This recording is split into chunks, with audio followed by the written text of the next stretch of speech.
Hello, hello, j'espère que vous allez bien. On se retrouve dans cette nouvelle vidéo pour faire la planification de budget pour le mois d'avril. Donc, je vais vous montrer comment va se dérouler mon mois, les charges prévues, ce que je vais épargner, etc. Allez, c'est parti, on se retrouve tout de suite sur le bureau et je vais vous montrer tout ça.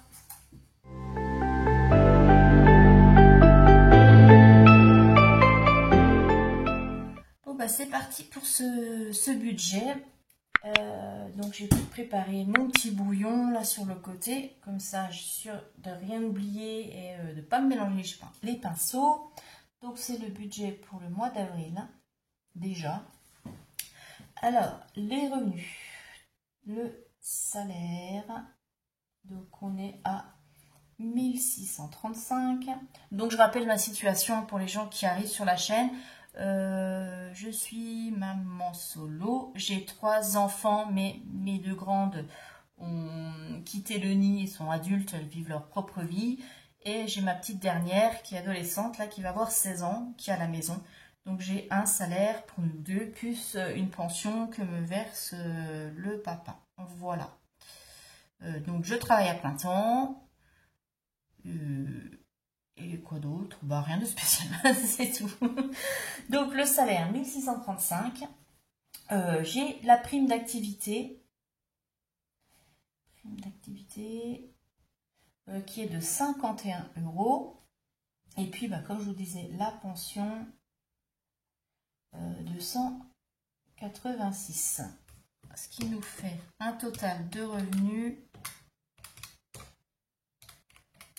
de 1972.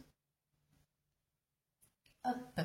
Crédit dette. Je ne termine pas le mois de mars à découvert, donc je ne saisis pas de découvert ici. J'ai pas de dette, j'ai pas de crédit, donc là je ne mets rien. On passe dépenses fixes. Donc là c'est tout ce qui est prélevé directement sur mon compte bancaire, hein, donc les mensualisations, etc. Alors on commence par la plus grosse dépense, hein, le loyer, 682. Et je pense que j'ai bientôt la régule de charge qui devrait arriver. En général, c'est à cette période-là. Donc, on verra si j'ai une bonne surprise ou pas.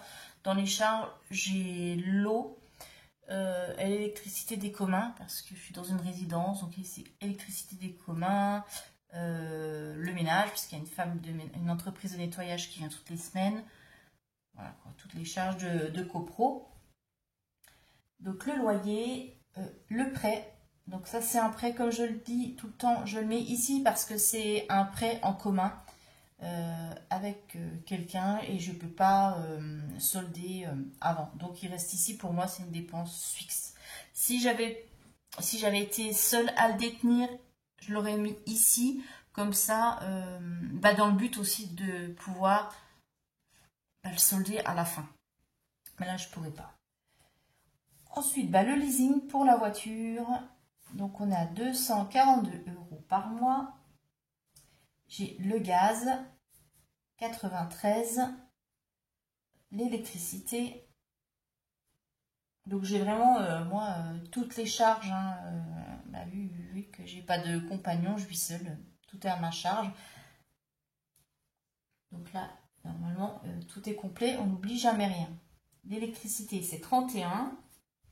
L'assurance, donc c'est assurance habitation et assurance auto, on est à 56. Internet, je suis à 16 €. Donc Internet, je suis en fibre, donc ça comprend la fibre et puis la télévision. Et j'ai pris le forfait d'entrée de gamme. Voilà, j'ai pas besoin d'un truc extra. Ce que j'ai, ça me suffit largement. On n'est pas des accros de télé, on n'a pas besoin d'avoir des chaînes supplémentaires à régler en plus. Donc c'est vraiment le forfait de base. Donc c'est pour ça que je paye que 16 €. J'ai le téléphone pour moi. Donc je suis à 16 €. Pareil, là c'est Soch. Donc c'est pareil, un abonnement de base qui me convient très bien. Et puis je vous dis 16, mais c'est 15, c'est pas grave, j'intervertis. Et le téléphone pour Lily, elle, c'est 16. Donc, du coup, je vais mettre 15. Donc, moi, je suis à 15, normalement, elle a 16. C'est pareil, on est Soch toutes les deux. Et c'est voilà, les abonnements de base, il n'y a pas besoin de plus. J'ai la cotisation compte bancaire, donc ça... Et j'ai vu que ça augmentait. J'étais avant à 12, maintenant je suis à 12,30 €. Donc je laisse à 12 pour 30 centimes. C'est pas très grave. Mais bon, voilà. Ça aussi, ça a augmenté. Donc ravi. Ça fait combien d'ailleurs à l'année? Je n'ai pas calculé. 30 centimes x 12. Ah, ça fait ouais, presque 4 € de plus à l'année. Ah, ça va, c'est pas la catastrophe encore. Et puis Netflix, on est à 11 €. Et je me demande si à un moment je vais pas arrêter l'abonnement parce que pour l'instant je trouve qu'il n'y a plus trop, il n'y a plus grand chose. Alors déjà sur Prime, alors je ne sais pas vous, hein, dites-moi, mais sur Prime en ce moment, bah, il n'y a rien au niveau série, film, il n'y a rien qui m'intéresse. Je passe du temps à regarder si je pourrais trouver quelque chose d'intéressant, à faire des recherches, mais non. Donc du coup, c'est un peu nul. Et puis ouais, Netflix en ce moment, c'est pas la folie non plus.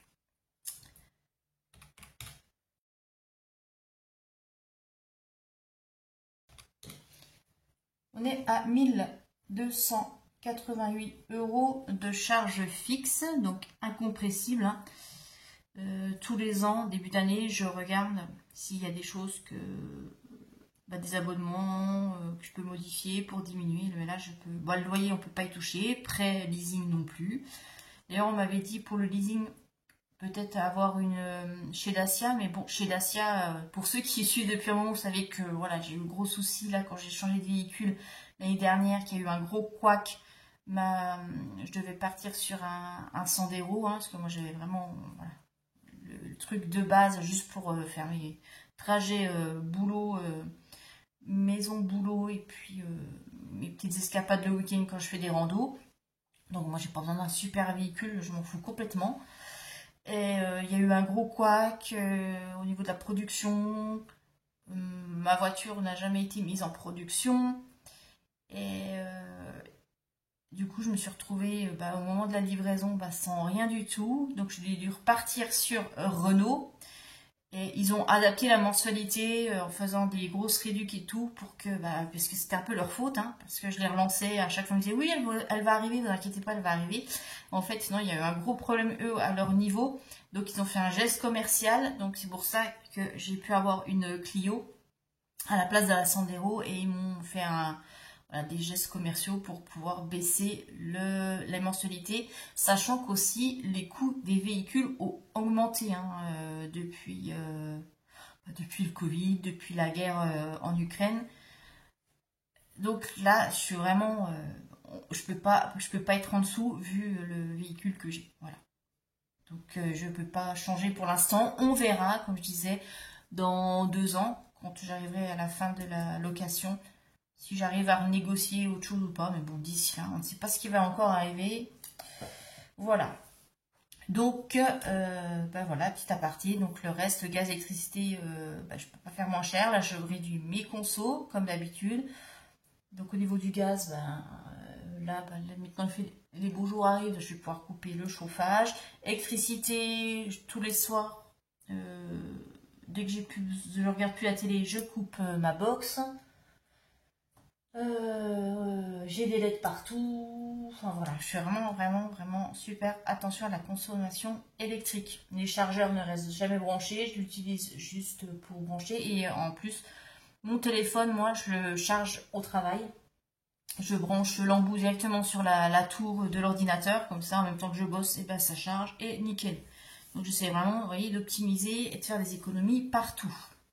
Et puis téléphone, je peux pas avoir moins cher. Si j'ai moins cher, ça sera moins,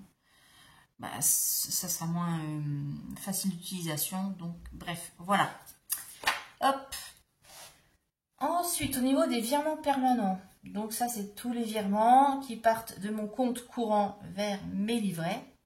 Donc c'est mis en place, je n'y touche pas, c'est toujours à la même date tous les mois. Il y a déjà sur le LEP 40 € pour alimenter mon fonds d'urgence qui va bientôt être complété en totalité, donc je suis contente. Et puis, vers le livret, j'ai 10 € pour ma prévoyance décès. Je me fais, moi, ma petite enveloppe. Pour ceux qui arrivent, j'explique. Hein. Moi, je me fais ma petite enveloppe pour que mes enfants puissent régler mes funérailles quand ça arrivera. Donc, je sais que ma fille aînée est très très émotive, elle ne supporte pas que je parle de ça. Mais bon, comme je dis, c'est pas parce que je prévois que je vais mourir demain. Hein. J'espère bien, voilà, aller le plus loin possible, mais il faut commencer à y penser. Je préfère, voilà, mettre 10 € tous les mois de côté sur un livret en prévision. Quand l'enveloppe sera pleine, eh bien, voilà, je mettrai sur autre chose. Mais bon, d'ici là, j'ai calculé pour atteindre les 4, me suis mis 4000 €. Bon, que je reverrai dans quelques années, hein, en fonction aussi des prix qui vont peut-être bouger, augmenter. Mais voilà, pour l'instant, c'est le projet 4000 €. Pour le type de funérailles que je veux, ça suffit, ça devrait aller. Et ça évite de mettre sur un fonds perdu, parce qu'avant j'avais une assurance vie, je mettais pratiquement 10 € tous les mois, mais ça a été à fond perdu. Et quand j'ai clôturé, j'ai pas récupéré cet argent. Tandis que là, le livret, je ne sais pas, hein, à rigueur, s'il y avait un gros pépin, mais bon, normalement non, c'est de l'argent qu'on peut récupérer et que voilà, mes enfants pourront utiliser pour ça. Voilà. Donc ouais, c'est important d'être prévoyant, surtout qu'on ait des enfants ou pas, hein, même je dirais, si on n'a pas d'enfants mais qu'on a de la famille, c'est mieux de prévoir que de laisser cette charge financière à la famille. Ça peut les mettre en difficulté, tout le monde n'a peut-être pas les moyens de débourser 4000 € pour des funérailles. Voilà. Donc faut y penser, et c'est pas parce qu'on y pense et qu'on met de côté qu'il va nous arriver une tuile. Dépenses variables. Donc ici, on a le carburant. Je prévois 50 € pour le mois, ça suffit. Consultation. Donc là, c'est la part qui reste à ma charge, qui n'est pas présente en charge ni par la Sécu, ni par la mutuelle. Et puis, au mois d'avril, j'ai les croquettes pour le chat. C'est 2 fois par an parce que j'achète des sacs de 10 kg là directement sur comment ça s'appelle, Céso Plus, il me semble. Donc c'est 45 €. Le paquet fait 6 mois, donc l'achat c'est 2 fois par an. C'est pour ça que je provisionne pas dans une épargne. Pour 45 €, ça vaut le coup. Ça fait 90 € à l'année de croquettes. Ça va, hein. Alors, carburant plus... qu'est-ce que je fais, 50 plus 25 plus 45, ce qui nous fait 120 €. Donc ça, je ne mets pas dans l'enveloppe parce que c'est réglé par carte. Et puis les croquettes, vu que c'est par internet, c'est par carte aussi. Et la consultation, je fais un règlement par chèque. Donc voilà. Comme ça, oui, je règle par chèque. S'il y a un délai, le temps qu'elle encaisse le chèque, moi, entre-temps, je suis remboursée. Donc le remboursement... parce que la consultation est plus élevée, mais voilà, quand le remboursement arrive sur le compte, le chèque est débité en même temps. Comme ça fait vraiment que 25 € de trou dans le budget. Maintenant, on va passer aux enveloppes. Donc là, c'est tout ce que je paye en espèces pour les dépenses quotidiennes. Donc on commence par les courses. Et pour le mois d'avril, je prévois un budget de 300 € parce qu'il y a les vacances de Pâques au mois d'avril et ma fille ne sera pas là. Et je consomme moins, du coup, oui, pour une personne, hein, on consomme moins quand on est deux. Donc au niveau des courses, 300 €, comme ça c'est 80 € pour nous deux. Et quand je suis toute seule, c'est 60 € pour la semaine. L'enveloppe d'hiver, 20 €, c'est le mini-fonds d'urgence pour le mois. Si j'ai pas assez dans une des catégories, je pioche dedans ou s'il y a un petit imprévu. Toujours l'enveloppe loisir, 20 €. L'argent de poche, c'est 10 €. Et l'enveloppe Létis, c'est 20 €. Ça, c'est soit pour manger au food truck ou faire voilà, une petite sortie avec les copines. C'est 20 € pour le mois. Ce qui nous fait un total de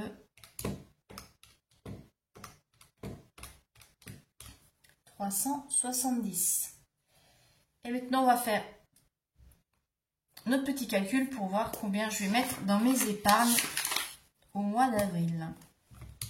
Donc 1972 moins mes charges fixes, moins ce qui va être viré, mes charges variables et mes enveloppes, ce qui nous fait 144.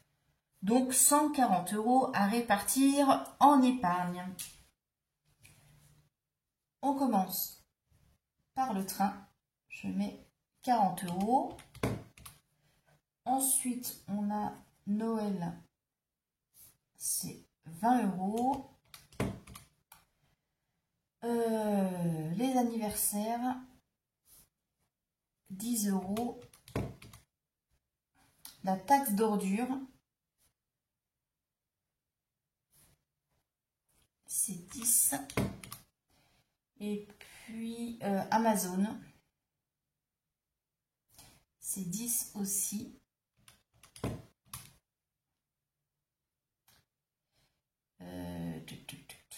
J'ai dit que j'allais mettre dans les vacances 20.